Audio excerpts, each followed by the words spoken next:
कहते हैं ना कि दुआएं कभी खाली नहीं जाती, बस सही वक्त पर कबूल होती हैं। सभी को मेरा प्रणाम। सत्यदास मोटिवेशन में आपके साथ मैं हूं तोशी। प्रेरणा की एक नई कहानी आपके लिए। दोस्तों, एक बार की बात है, एक बार एक लड़का था। वो अंधा था। वो रोजाना भीख मांगकर ही अपना गुजारा किया करता था। एक दिन वो एक बड़ी सी बिल्डिंग के बाहर बैठकर भीख मांग रहा था। तभी वहां से एक लड़का गुजर रहा था जिसका नाम था अनमोल। अनमोल अपने ऑफिस जा रहा था, लेकिन जब उसने देखा कि अंधा लड़का भीख मांग रहा है तो वो भी उसकी तरफ चला गया। और वहां जाकर उसने देखा कि लड़के के आगे एक डिब्बा रखा हुआ है, उसमें कुछ सिक्के पड़े हुए हैं। क्योंकि आने जाने वाले लोग उसे देखते हैं तो डिब्बे में कुछ सिक्के डालकर चले जाते हैं। लेकिन कुछ लोग ऐसे भी हैं जो आते हैं, देखते हैं और निकल जाते हैं।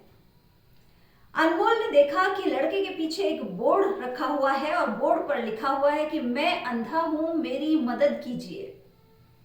अनमोल के मन में एक विचार आया। अनमोल ने बोर्ड पर लिखा हुआ मिटा दिया और उसने कुछ और लिख दिया।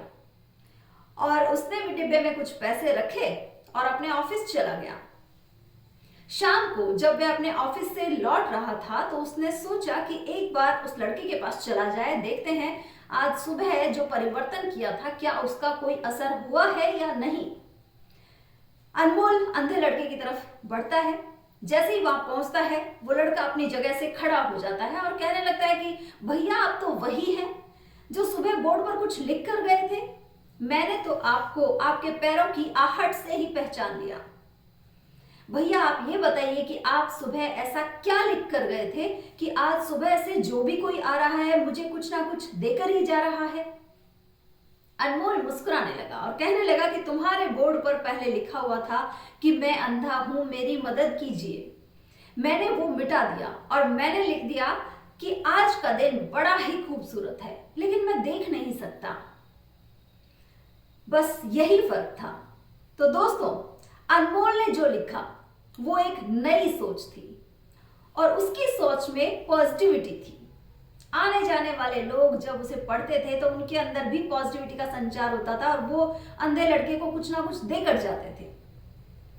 इसी तरह यदि हम भी अपनी सोच बदल लें तो हमारी जिंदगी बदल सकती है।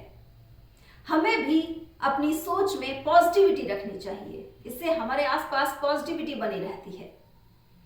तो दोस्तों, अंत में मैं यही कहूंगी कि कभी हार मत मानो। आज कठिन है, कल और बेहतर होगा और कल के बाद का दिन आपका होगा। धन्यवाद।